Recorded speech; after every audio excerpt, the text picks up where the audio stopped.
Today we had on Krys Benyamein. He talks about how to hold yourself accountable to post more content, how to push yourself every day creatively on social media, and how climbing Mount Everest, yes, you heard me, Mount Everest, changed his perspective on real estate. The Broke Agent presents Over Ask Podcast. Krys, how the heck are you? Yo, I can't tell you guys thank you enough for having me on. This has been I didn't think 2022 could get much better, and this comes at the end of it. So I'm very grateful for you guys. Yeah, thank you. Hell yeah. Awesome, man. Well, Krys, you do unreal, you're unreal on social media. You got a great real estate business. You have amazing mindset. I haven't really heard the story of the Mount Everest thing, and we're going to get into that later. But for people who may not know you, can you give us a bit of an elevator pitch? Yeah, absolutely. My name is Krys Benyamein. I'm 32 years old. I'm living in Southern California right now.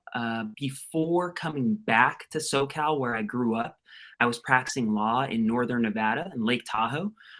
My family has been in real estate for my whole life, past 30, I think my mom and dad are going on like 34 years. So in a nutshell, when I met my wife in Lake Tahoe and she was relocating back to Southern California, it kind of felt like it was time for me to shift gears. And I don't want to call it familial guilt or just kind of like family pressure, but I think I always knew I was going to come back into real estate and it was the right time. So that was 2018. And I've been on the move since. So yeah, I came back in 2018 and I've been in real estate sales, building the team, making content, really trying to grow this thing since then. And it's been good. It's different than the law, but like life is good and I'm pretty blessed. And when you came back here, did you start working with your mom, Nahid, immediately? Yeah. So I think maybe 2012, 2013, beginning of law school, I sat through the real estate classes. I didn't do anything with them. I just took the courses and I put them on ice. I didn't even take the test. And then 2018, I moved back. I took the test immediately, or I took a crash course, took the test immediately.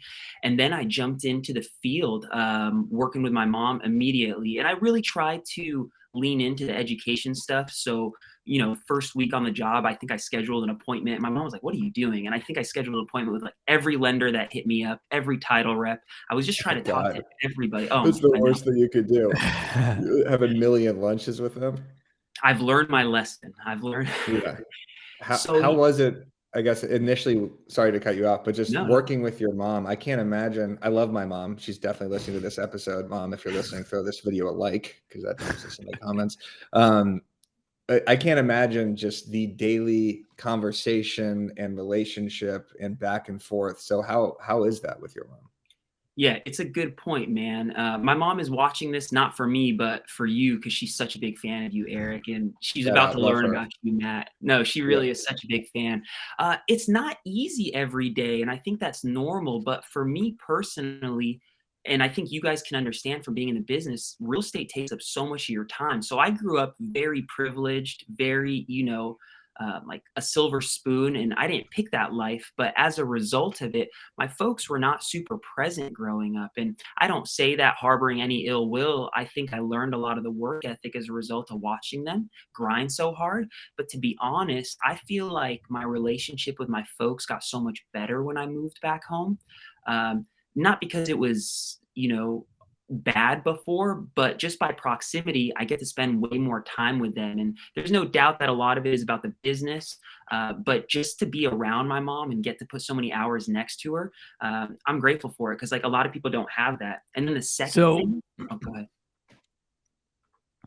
Oh no, go ahead, Matt. No, go for it. I was lagging. Go for it. I was just gonna say the second. It's your episode.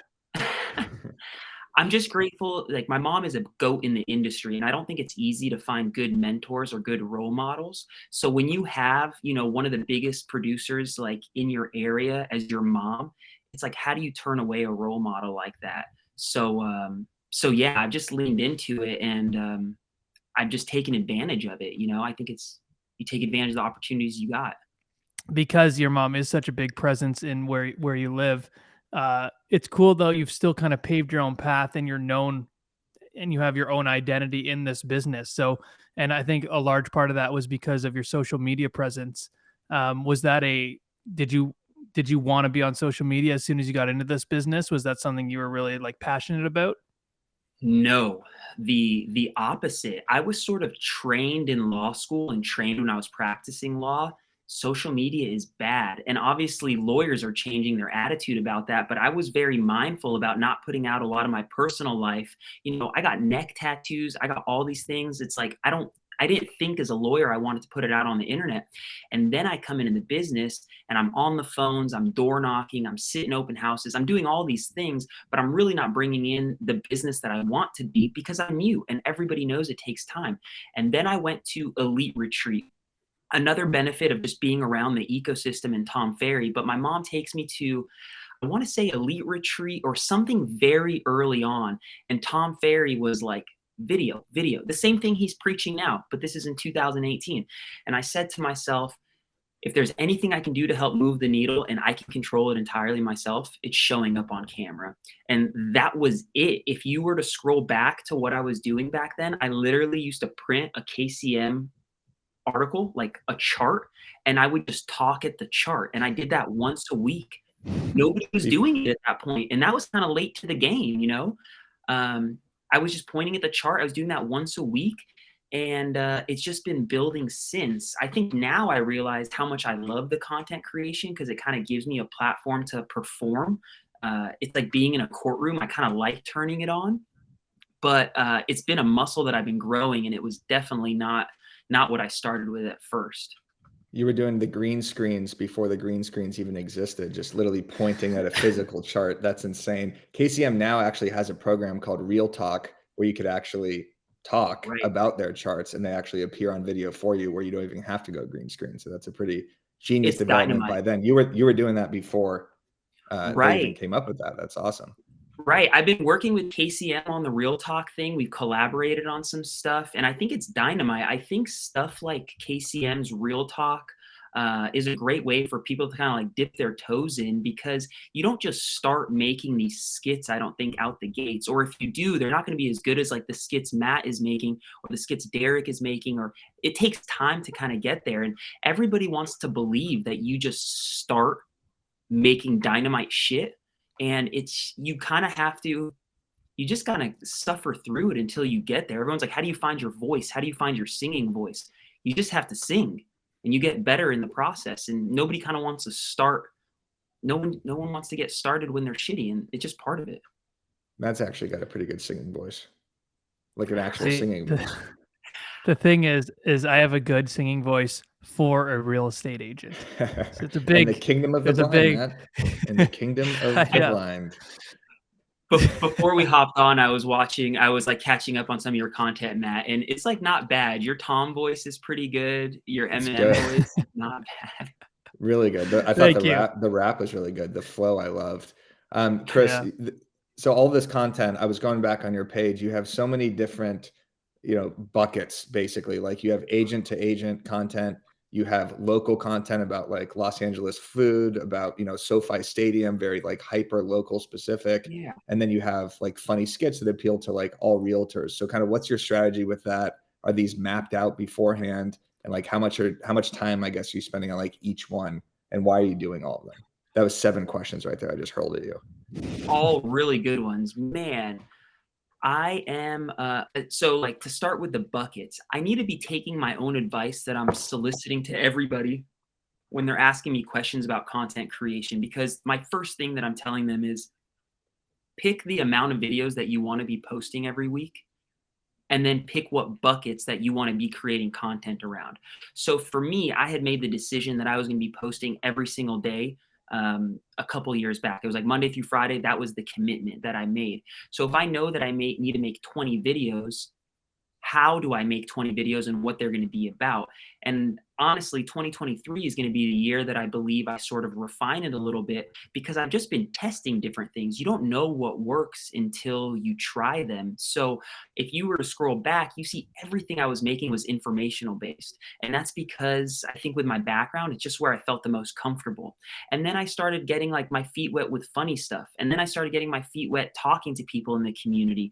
But it was sort of took me a minute to get there. So my process now, or my strategy now, is I film all of my content 2 days a month. So 2 days on the calendar are blocked off. It's called batching. It's not like a novel concept. Jason talks about it. Glenda talks about it. Where I just allocate 2 days to recording everything. And depending on what kind of content I'm shooting that day, I could get 10 videos. Sometimes I could get 5 videos. Things that are going to be, long drawn out skits take longer. But my goal is that in those 2 days, I'm always going to be able to have at least 20, because that'll get me Monday through Friday the following month. And then from there, and I don't know if you guys feel some of this. I'm sure you, Eric, you must feel some of this with BAM. I'm not sure like your involvement in the posting, but like once you make the video, there's so much more work to do. You got to write the copy for it. You got to post it. And if you're putting it on every platform, that takes forever. So now I have like batching recording days on the calendar. Separately, I have content creation days on the calendar. So like once a week, I'm really trying to, and this is new for me, but I'm really trying to once a week carve out some time to just put my creative ideas on paper. And then separately writing out all the copy, all the captions. Thank you for saying that. This is the first time someone has brought that up. The posting takes an enormous amount of time. Coming up with the captions, figuring out if you're going to use hashtags, tagging people in the actual post, figuring out the audio, which volume works best, which thumbnail. This is like the after editing effect. What are you laughing at that? This is, I love this part because I feel like I could get so much more engagement from a video by doing an engaging caption, doing something funny, tagging people in the right way, crediting people, how to story it, like all that stuff. If you just put out a video and whatever caption, no thumbnail, that's not going to perform nearly as well if you think about all this little stuff. Right. And you've done 95% of the work. Oh, sorry, Matt, if you were going to say something. No, I just picturing the way I was picturing Eric like in a lab coat, like, really like trying to come up with some good shit. Yeah, but I absolutely agree that it takes a long time and people don't understand that. And you can have a great video and can totally ruin it with not doing the right caption or the right volume. Like I can't tell you the amount of times I've seen a video where the music is just too loud and you can't hear it. Like you ruin the whole entire video. Right. So, but what? No, keep go, Krys.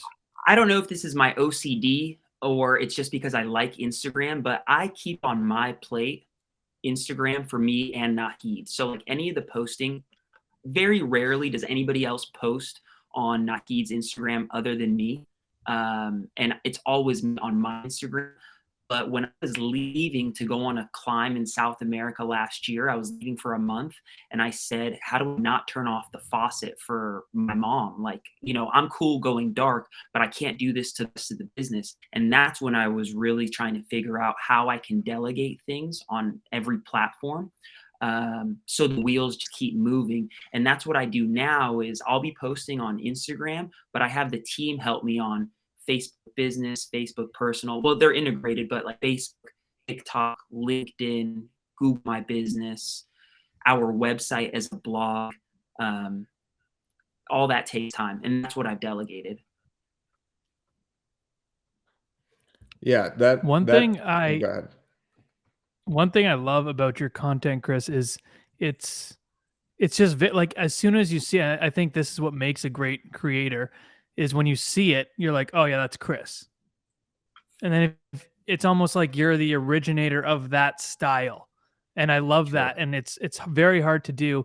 And it's very subtle. I mean, a lot of the times you're doing something that is like, maybe you'll do something that's super, like the actual context is very boring, but you'll like do something in the beginning or you'll be in an outfit or something. You'll be like, oh shit. And you grab the attention and then bring like immense value.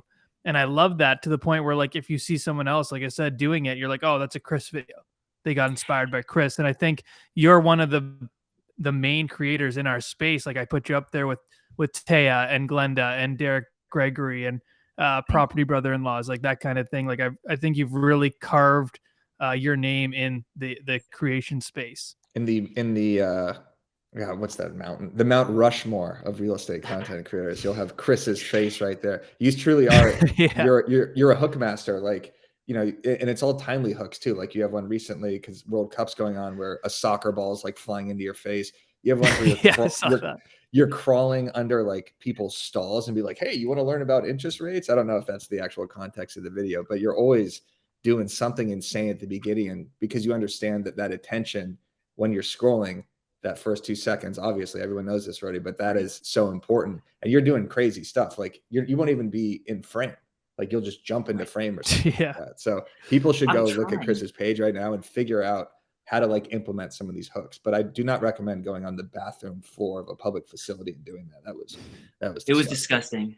Yeah. But thank you. It really means a lot coming from the both of you guys. You got to put your ego aside. And it's really hard, especially as I get closer to some of the guys that are making dynamite content like Derek or like Matt, because it can really mess with your head when you see the way your content performs versus your buddies. And at the end of the day, it's like no competition, but it's nice to be surrounded by people that are doing well, because it's like birds of a feather flock together, right? So it's like when I'm around great minds, it's inspiring me, but you can't allow it to like feed into that demon that's like, stop doing what you're doing because the views you're getting, the shares you're getting isn't what they're getting next to you. But you realize it's really not about that. For me, part of the reason why I show up so consistently now is because I've built this muscle, and it's kind of like my day doesn't feel fulfilled unless I've done certain things. And I wish every part of the business I embodied the same way that I've embraced like content creation, but it's like my perfect day in real estate, 2 things are accomplished. I've made my calls and I've posted my content. And of course there's appointments and checking on houses, all that other stuff, but those 2 little things are in my control. And if I can do them every day consistently, it's just like, it's like going to the gym. You got to go to the gym for a long time before you get a 6-pack. It's like showing up every single day before you get abs. And I really believe that's like with the content world. And it's funny that you haven't brought this up, Eric, but I don't even know, I don't know if you remember this. I'm pretty sure I was tagging you and everything before I realized there was Instagram etiquette for like 18 months. People do this so much. It happens to Matt too, where like I'll be invited to collab or I'm tagged in like a million videos of someone just every single day. Same tag, same tag, same tag. And I don't remember that because thankfully it happens often. Well, thankfully for you, I guess it happens often enough where it doesn't like bother me anymore. But at the beginning it was just like, what is this person tagging me now and stuff? Yeah. I think it's good. Yeah. You got to shoot your shot, but you got to be like delicate and I think there's been an etiquette that's developed over time on Instagram that maybe a lot of us weren't aware of a few years ago. So I apologize for that. No, hey, no worries. No, well, I not recall. It's the same thing as like what we preach about talking to clients and stuff. Like you're not just going to go, hey, want to sell your house? It's like, no, we got to build that relationship, and now that we all do have that relationship, throw a tag. And now but if you throw like a cold tag, which, I'm not saying you did, I don't know what you did. Who knows? Maybe you're just crazy and you did throw a cold tag every single day for 365 days. Who knows?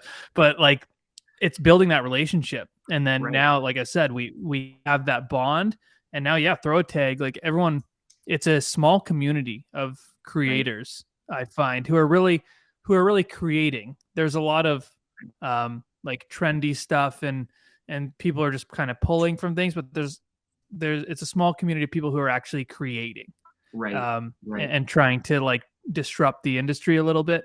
But it's just all about building that relationship. And like I said, that can go back to clients, different agents. Like you need to put in that legwork to build the relationship. I say this respectfully, and you guys get it times 10 more than me, but it blows my mind, these people that will do it. Would be like reaching out to a client and say, buy a house with me, and they don't know you. And it's funny to me that like the content creation world can turn into that sometimes. We're like, let's make a video together. And I'm like, okay. Like, I don't know who you are, but okay. And then they're like, well, what ideas do you have? I'm like, I don't even know you. Like, what value are you bringing? And I mean that respectfully, but it's just, I think people sometimes forget the etiquette of just the way that you would handle any kind of relationship with somebody. Yeah. And that person has to be bringing something too, because Matt and I do get that. I literally got this recently where someone said, hey, like, will you drive down here and make a video with me? It's like, well, first off, I'm not really doing like skit stuff. And what's in it for me too? Like we're going to film this cringy, like funny skit, and then I'm going to be like scared to post it. And it's just going to be a horrific interaction. And I'm going to drive 40 minutes each way. Right. No thanks. I'm trying to be really mindful, and this is super hard because you want to give everybody so much game. But 2022, I think I said yes to everything because I Yeah. feel like that's the way I'm serving people. It's like, could you hop on the Zoom with me? Absolutely. Could you take this call? Like, absolutely. And then I'm just like kind of reflecting back, and I don't mean that I want to be more selfish, but I don't think I've been taking care of myself as well as I need to be at the like to try to give everyone the greater good. And I'm realizing now, reflecting at the end of the year, when you burn from both ends and you're not taking care of yourself, you really can do it for a short period of time, maybe 6 months, 8 months, a year, and it'll allow you to propel.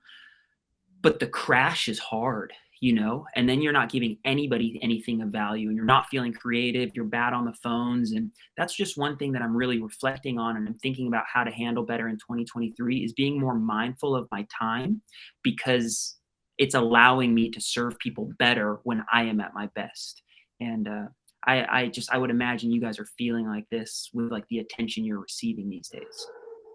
Totally. Yeah. There's definitely something to that. I think at the beginning of this entire like wave from like pandemic on, basically, Matt and I were doing every Clubhouse, every interview, every podcast, like just get the name out there as much as possible. But now it is kind of about like picking and choosing and delegating. So we're not spreading ourselves thin and talking and saying the same stuff over and over on like different places. So speaking of burning the candle on both ends, you burnt the candle when you climbed, hiked, whatever, summited Mount Everest. And Before, yeah. Oh, sorry. I'm so excited. I haven't heard anything about this. But this is the thing, Krys. Okay, so you were kind of gone for a little bit, and I was telling Eric this, and then you come back like 2 weeks in, and you're like, yeah, you've like lost weight, and you have like a castaway beard. And I'm like, where the hell is this guy? And then I kid you not, you're like, I'm climbing Mount Everest. And I thought it was a skit. Like, I thought you were doing a bit. Like, I was like, oh yeah, just Mount really Everest. method acting right there. And then he's fucking guys climbing Mount Everest like for the next month or whatever. I was like, holy shit. And I was following that shit like Discovery Channel, dude. Thank you, brother. Damn. So let's get into this. Let's get into this. Why? Yo. And how? Why and how? Yeah. Why not? Right? Like, why? I mean, I could give you a million reasons why not. I mean, I could fill the entire hour with that. The seed, it's weird how seeds get planted in your head at like certain times in your life. And that's why I think it's so important to have good role models or be mindful of what you get exposed to. Because I was 21 years old. I think I shared part of this on the stage at Summit, but long story short, I was 21 years old. I was graduating from college early. And my buddies and I were trying to figure out what I could do before starting law school. And somebody totally off the cuff was like, yo, what about Mount Everest? And I never thought about it. But my friends would never have that conversation with me. This is so funny. My friends would be like, yo, why don't you go to the grocery store and buy like a bunch of chips? How about we play beer pong for 48 days straight? Don't climb Mount Everest. Are you crazy? I sometimes think they would have told me that, but whatever. They planted that seed in my head, and then I started doing some research. I'd never climbed, I'd never hiked, I'd never done anything, but I did a little research, and I was like, it's pretty normal and sort of feasible for people to do a hike to base camp. And I think this is just like my type A personality is if everybody is doing this, I want to do that plus a little bit more. It's just kind of like, I think I can do more than others. So let's see what I can do. So I took a really long hike from a village called Jiri all the way to Everest Base Camp. It took me a month of just hiking. And I remember seeing the mountain and thinking to myself, like, this is incredible. I remember passing climbers thinking, this is incredible. The experience and the connection, especially when you're sort of thinking you're the man, 21 years old, going to law school, got a scholarship, like my life was good. You can't help but feel like you're hot shit. And if you've ever gone surfing or ever gone climbing, there's something really satisfying about kind of seeing how small you are in the world. I think that's good for realtors, especially to like keep perspective of where you fall in the universe. And I just thought that was beautiful. So it was planted in my head. I ended up in Las Vegas, UNLV for law school, where I sort of got very into rock climbing. And then it was just all in the back of my mind, like, what do I need to do to build up to get to Mount Everest? And then I just started ticking off smaller mountains. So everything here domestically, climbing big peaks abroad, just to expose myself to high altitude. Until last year, it was just kind of at that point after I got married, my wife wanted to have a baby, which I was totally on board with, but nobody wants to leave like a widow. And I never had that idea in my mind. Like I knew I was coming back. But it was like time for me to give it a shot. And it was because it was like a dream for so many years. And if there's one thing I've learned about setting a really big dream, is you better make sure it is massive, like really massive, because you're going to accomplish it probably faster, sooner, and like more successfully than you expected. And then it's like, what next? And I almost kick my 21-year-old self in the butt and say, I wish you would have set a goal that was Everest with no oxygen, or it was all the biggest mountains in the world in 6 months, or whatever it was going to be, because now I have it. And, I've been back for 6 months and I'm like, well, what next exactly? Yeah, now it's outer space. I'm just trying to get to 20,000 YouTube subscribers here. So if you're listening to this, make sure you subscribe to the channel. That's my Everest. Yo, likewise. Yeah, for sure. He's on oxygen once a day. Yeah. But Krys, how long did this take from start to finish? Everest, once I got started, took me 2 months. So I left on March 28th and I came back, I think end of May, something like that. Okay. And was there points where you were like, I need to leave, I need to go home, I need to throw in the towel? Matt, what kind of things stand the test of time? Beats me, Eric. Well, I got a list for you right here. Twinkies, J-Lo, Ben Affleck, diamonds, the Beatles. You could add your real estate success to that list when you partner with BoomTown, the #1 user rated real estate CRM in the game. BoomTown was built to drive sustainable long-term success, Eric, no matter the market. So if you're ready to put your best foot forward and build a real estate business that can stand the test of time, visit BoomTown, ROI.com/overask. Plus, see how you can score $750 in free digital advertising now. Now that's BoomTown, ROI.com/overask. I say this like very respectfully and modestly and humbly, because Everest is real and climbing big mountains is no joke, right? There's a lot of risk. But for me personally, this year was like one of the best years there ever was for weather. I've kind of been dreaming about this for almost half my life, and I had been training for it like my life literally depended on it. Like, to have that, I wish I was able to translate that motivation into real estate for everybody. But to wake up in the morning with, I don't want to say an anxiety that your life is on the line, but I remember waking up at 4 to have to go do some sort of workout and thinking to myself, if you sleep in, the chances increase that like you might not come home. And I know that's like so drastic, but to have a motivator so significant really gets your butt in a check like that. So I was so dialed in, Matt, that it was a blast.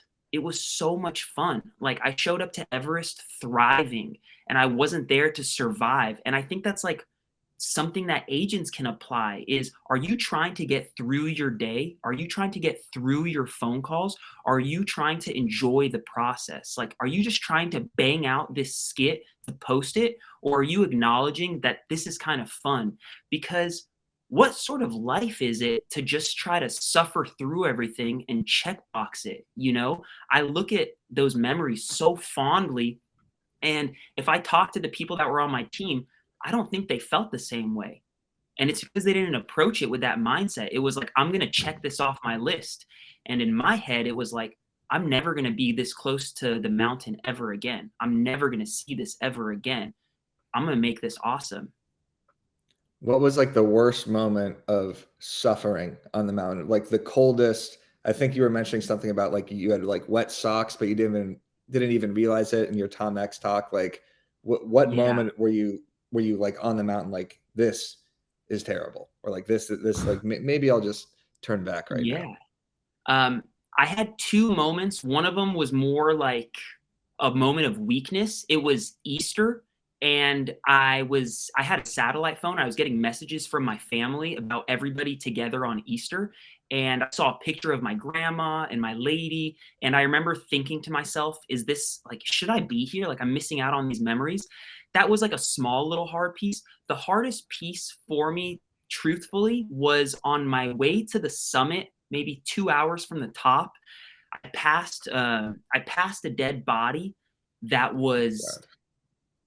yeah, I've never seen a dead body in person before, and the guy was wearing very similar gear to me, was the same size as me, I think he was like Indian, so he was sort of close to the same complexion as me, although he was white and frozen. And it's really humbling and sobering because that guy had trained really hard, had told his family he was going to be back, told his friends that he was like having a blast, and he obviously is still on the mountain. And when I saw that happen, it was really the first time that I had like a mini, I don't want to call it an anxiety attack or a panic attack. It was certainly one of the first times that I felt overwhelmed, like really overwhelmed. Uh, but beyond that, I don't know. I'm not trying to sound machismo. If you like climbing, like if you like making videos, it's fun, right? And not every piece of it is fun, but it was a good time. Like I really encourage anybody that wants to climb Mount Everest, do it. Is it that common to see the dead bodies up there? Like, is that something that your Sherpa, or I don't know if that's the right word, your shaman, Yeah. your climbing guy, your climb buddy, do they like prepare you for this, saying like, hey, these are like the scary moments. These are kind of the more, this is where something bad could happen. You might see some bodies, like, so you're mentally prepared for that. I think it would be very easy to mentally prepare better than I did because all that stuff is on the internet and you can Yeah. definitely ask people. For me personally, I don't ever want to know how long I have to hike for. I don't ever want to know how many pitches I have to climb. I'm just going to go until they tell me or until I know when it's time to stop, because I don't want to ask how many hours left. I don't want to be counting on the clock, or I think it might have been worse for me to like anticipate it. It's more so just push me through the process, and like when I get to the finish line, I'm there. At least that's been my approach with things physically. It's so crazy because like 2 hours from the top, you saw that. That would hit me like even harder, I It think. was So it close. was oh my gosh, that's exactly what I was thinking. Man, this really colors the experience, and you try to shake it. You really do try to shake it to embrace the moment, but it's hard to because we're human, and you don't want to feel like a total, you got to keep your goals in check. So it's like, as proud as I am of doing this, your heart goes out to his family. And I kid you not, the first thing that went through my mind, and I don't know why, because my mom would never say this to me, but the first thing that I thought was my mom saying, "I told you so." And that just like crushed me. And of course, she's never said anything like that, but you just can't help but think people are thinking those things when they're like, "What are you doing? Why do you want to climb Mount Everest?" Yeah. So yeah, my heart goes out to those people. Yeah. So I don't know really anything about this. So once you get to the top, like how long are you there? And then you just go back down? Yeah. What's Like, that feeling like? is there like a sled or something? Like you have to walk back You down? just hurl yourself out. Yeah. For real. Well, I would think they maybe like do something where you can just get down, like take a lift or something. I guess it's all, Man, Ski I guess lift not. straight down from there.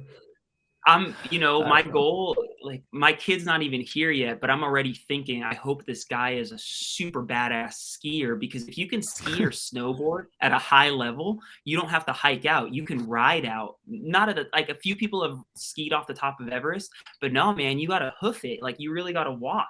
So I got to the summit at 3:15 in the morning. So it was in the dark, but there was a full moon and it was really bright. I probably got to spend about 30 minutes up there. It was actually really special, to be honest, because we were the first ones at the summit that day. We were probably 20 minutes from the top, and my Sherpa, Dawa, lets me switch spots. So like, I'm always following him. But when we could see the summit, he put me in front of him so I could be the first one to touch it that day. And this was his 5th Everest summit. And I remember when he put me in front of me, I was like, oh my gosh, like, who gets to experience this? Who gets to be the only person on the top of the world with nobody else around them? Nobody gets to experience this. And I started moving, and I thought to myself, like, something doesn't feel totally right. And I just made the decision to go back behind him and let him summit by himself, because that's his whole life. And for that culture, for those people, for him to have that experience, I think means a lot more than for what it would have meant to me. So I let him summit by himself. He probably had the top of the mountain, the top of the world, for about 30 seconds, a minute before the rest of us were coming up behind him. And then I was on the top for about 30 minutes before, like the 8, I don't know, maybe the 10-hour hike all the way back down. It was miserable. The worst part of climbing Mount Everest is coming back down, 100%. And is the danger equal going down as it is going up? No, I think the danger is significantly higher coming down, because gravity is obviously pushing you. You're dealing with fatigue. You're tired. Yeah. There's you don't people have that, coming like, up. You've already seen it too. So it's not like this climb to the goal. It's like, I've seen it now. It's almost tentative, I feel like. I mean, I have no idea. I haven't climbed anything besides. Yeah. No, like that's exactly what it is. Besides the charts in Overask on exactly. podcast. In the Turks and Caicos, exactly. Yeah. Damn. That's right. I didn't think of that. So wait, why? Yeah. I'm so new. I do not know any It's of all this. good. So forgive We're me not if big climb guys. No. But so it took you 2 months and then 10 hours to get, like, I don't get it. Yeah, so it took me probably 10 hours to get from the summit back to, I think, Camp 2. So there are camps along the way. Because Mount Everest is 29,000 feet, I wish I could show you a little illustration, but because in the edit, whoever makes the edit, put a little chart in there. Pull up a little KCM chart here. Yeah, exactly. There are camps on the way up. Because of the altitude, you have to stop and let your body adjust. So I didn't go from the top all the way back to base camp in 10 hours. I went from the top back to Camp 2. So I think I went from like 29,000 feet all the way back to maybe 22,000 feet. So 8,000 feet of descent in those hours. And I could be off about the time. And then I stayed there a night. And then the next day I hiked back to base camp. So it was like 2 full days. I did something like this too, for golf team. I would, like, if I had a tournament in Denver or something like that, I would go like a day early and get acclimated to the high altitude there. So that was basically my base camp. Go to the driving range a couple of days early. Make sure my skin was well moisturized. I don't know. It doesn't seem like the same amount of intensity, Eric. I don't know. I don't know. I don't know if you've ever played golf before, but it is. No, I haven't. I really want to learn. So I'm so intrigued by this. So the body that you saw could have been him coming down as well, or no, it was. I think it was. I think I have a feeling. I don't know for certain, but the chances are it was, because making it is really only halfway. I mean, you got to come back. Like, what's the point of doing this if you're not going to come back down? And I think that's the hard part, is for people to gauge. This is just like the business. It's hard to gauge how much juice you have in the tank until it's too late, which is really why it's important to be honest with yourself. And I think like it relates so well to the content creation, or relates so well to chasing escrows, because you're totally thinking to yourself, I can give it a little bit more. I can give it a little bit more. No problem. I have a little bit more in me. And then the next thing you know, you have a fucking anxiety attack. You have a panic attack. You're not able to function. And you're just like, what happened? I was fine. And I think it's because you're not listening to yourself. You're not really listening to what your head and your heart are telling you to be able to operate in third gear for 24 hours. And that's something that I'm really trying to apply to my life, because I'm 32, and for the last 32 years, anybody that knows me knows that I have 2 speeds, 0 and 120, and there's nothing in between. And the problem is life cannot always be lived in the red line. You know what I mean? Like, you can't always be at full throttle. And science has shown this. I saw Joe Rogan talking to somebody about this. If you can perform at 70% consistently, you get way more done than the person that's like sprinting and stopping, sprinting and stopping. And that's Mount Everest, is like, who can move at a consistent pace for the longest without stopping? And I think that's real estate. I think that's life. Mm-hmm. Yeah. What a cool experience that you had. Like, not many people can say that. That's something that your child will be so proud of that they can say. That's a really cool accomplishment that you've done. Thanks, man. Now the irony is my kid is going to hate nature. Just think tattoos are lame and like videos are for the devil. He just wants to stay at a nice little Four Seasons, get some That's what I want to do. I don't like camping and stuff. Like, that's not me. Put me in a hotel. What was the very worst part? Like, was sleeping terrible? I'd imagine sleeping would be terrible. Sleeping was rough. It's pretty cold. Getting out of your sleeping bag is always challenging. Like, to know as soon as you get out of your bag is going to be cold. Very candidly, the hardest part about climbing Mount Everest is coming home. Like, metaphorically, spiritually, physically, the hardest part about climbing an 8,000 meter peak or doing something for a long period of time, for me, 2 months, the hardest part is reintegrating back into your life. And nobody prepares you for that. I can't speak on what pregnant women go through, but you read about postpartum, and I don't think that's something that people are thinking about. And that is totally the same thing with something like Everest, or maybe the same way you feel after getting off the stage, or I don't know, same way that you feel after just doing something big. And I just didn't prepare myself for the emotions that I was going to be dealing with coming back. And that is one thing that I would tell people to sort of be mindful of as they prepare for a big goal, is what is your game plan when you get back? Yeah, you come back and then you have your client hitting you up to go see a property.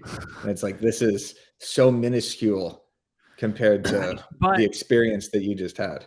That's, to me, good, because that's such a mindset that, I mean, I guess you face such an adrenaline dump, and then when you get back, I would almost imagine things seem easy. Like, in my head, I'm thinking you go door knock, someone says no, get the hell out of here, and then have you seen Wednesday, where she sees the things, and she goes up, you go like this, and then you see yourself at the top of Mount Everest again, and then you're like, I can do this shit. I just climbed Mount Everest. This person's gonna tell me to get off their porch? Not a chance. Right. I feel like there's a mindset thing that you'll forever have a different mindset now. 100%. I think you need to always go back to that mindset. The challenge is, when you're climbing or camping, life is so simple. All you got to do is take care of yourself. All you got to do is put one foot in front of another. All you got to do is eat, stay healthy, and climb. But when life has so many other things that beyond our control, for whatever reason, they just have your brain has a hard time sometimes putting in perspective what's important. So it's crazy to think that you can go from so simple and pure and think these escrows are not that important, returning, it's just a phone call, it can wait, to returning back and realizing I got to go to the grocery store. I got to record a podcast. I got to film all this content. I got to make these calls. And it's hard, I think, to just remind yourself all the time that things can wait. Yeah, that things. You didn't mute it all. Didn't mute it all. Oh, really? Oh my God. So sorry. You were saying something so good, and then Anne popped up. We're going to a hair appointment here. I know you're talking about Everest and everything, but life is getting in the way. And then did you hear the way she said? She said, "Okay, okay." God damn it. I'm sorry, everyone. Look, I'm almost done. Krys, Krys is such a good speaker, such a good mindset, the motivation, everything. I would be able to talk hours with you about this, and I want to hear more. And we got to have a part 2 because I want to hear about how you took this and turned it into such an incredible talk at Tom X too, the Tom Ferry conference. Your speech was mesmerizing, captivating. You had everybody for 25 plus minutes just like in awe over the way you told this story. And I also want to talk about like, you know, how you prepared for that speech too, because you told me it's like you saw a speech coach. This was not something you just like picked up right away. So sorry about that, everyone. Everyone listening. I'm almost done. Oh my God. That's the best. That's the best. Dude, I was so intrigued by this episode. I could talk to you for honestly hours. If you guys want to continue, by all means. All right, guys. Okay. Keep it going.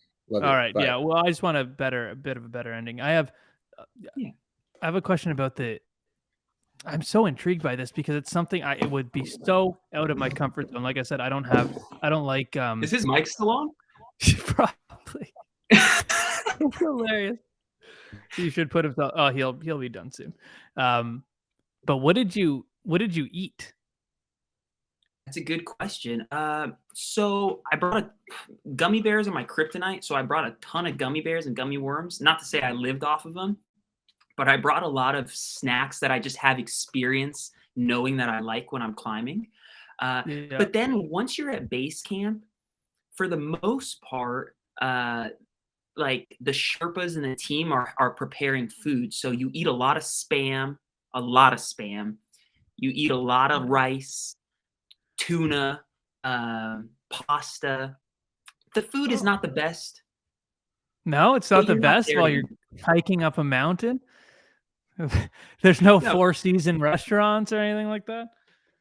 Unfortunately, there's like no 4 seasons, but the food is the biggest part, man. Like eating is so important because when you start skipping meals, and I don't know if you ever feel like this way working, but I'll do this to myself. I'll skip a meal, I'll drink caffeine in place of it, and then it's too late for me to eat before I'm like shaking. Crashed. Yep. Totally crashed. What about Cliff Bars? Was that tons of Cliff Bars, but the problem with things like Cliff Bars, even gummy bears, once you start getting high up, is they get so hard. So hard. So to chew up something like a Cliff Bar is damn near impossible at the top of the world because it's just turned into it's a brick. Damn. Yeah, I didn't think of that either. I guess there's so much. See, I would bring like you snacks, but things that were like almost like comfort food. Right. That reminded me of home. I think that's because I think that would be, and I don't know if this happened to you too, but I think that would be part of the mind games. Like the physical part of it is what it is, but like leaving home for so long. I think huge. Yeah. Yeah. Like you're married, have a family, have a dog. Yeah. Yeah, man. If you could bring your wife with you, if you could bring your dog with you, it would be immensely easier because the thing about leaving for 2 months, and I think you realize this anytime you go somewhere, the universe and the world is still moving, you know? Everybody is still doing whatever they need to do. And I think it's good to keep in mind like where we fall in like the big scheme of things, but we're not that important. Like maybe people forget about you the first day, the second day, the third day, like when they haven't seen you online in a week. Like when Derek Gregory got married and went on his honeymoon, people were DMing me like, is he okay? Is he all right? Mm-hmm. But they're not doing it every day. So it's like they notice you, but life goes on. Yeah.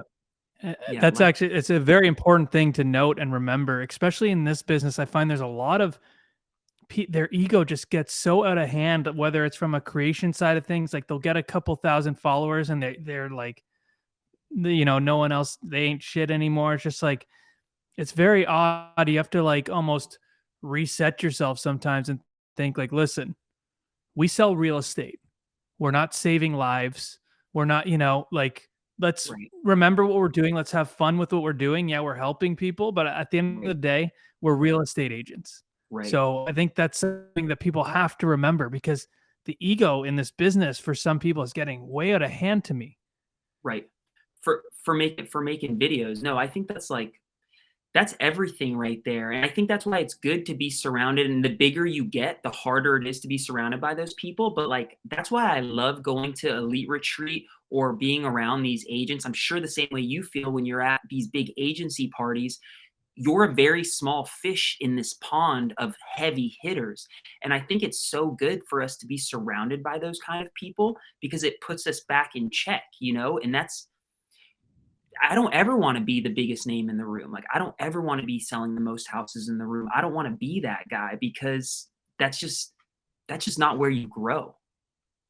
No, exactly. I always like surrounding myself. I think we're very like-minded, in that, like, I always wanna be, like, almost the dumbest person in the room even. Like, I wanna Right, surround myself with the very best of the best and learn because like you, I'm extremely competitive.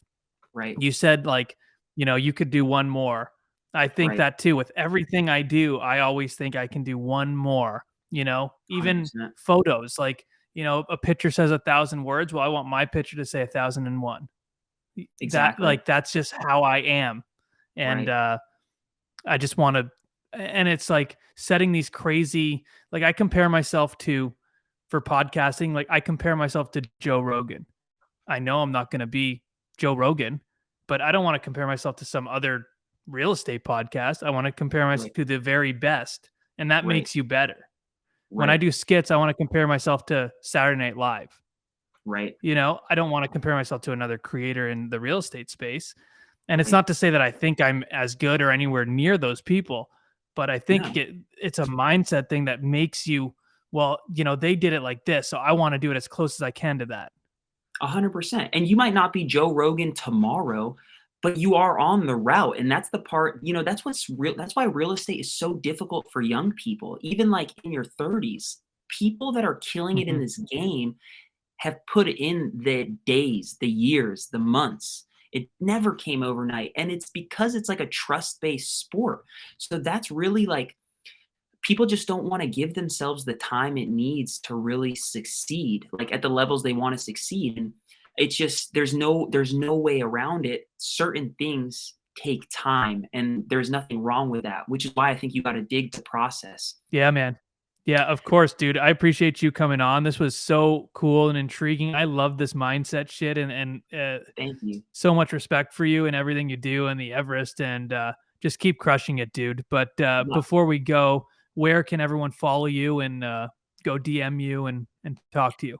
Yeah, so that's me on my Instagram. Everyone, if you wanna shoot me a DM or drop me a follow at Krys Benyamein, I'd love to keep the conversation going. Instagram is probably my most active social media, so, yeah, I'd love for you to visit me on Instagram at Krys Benyamein. Awesome. Thanks so much, dude.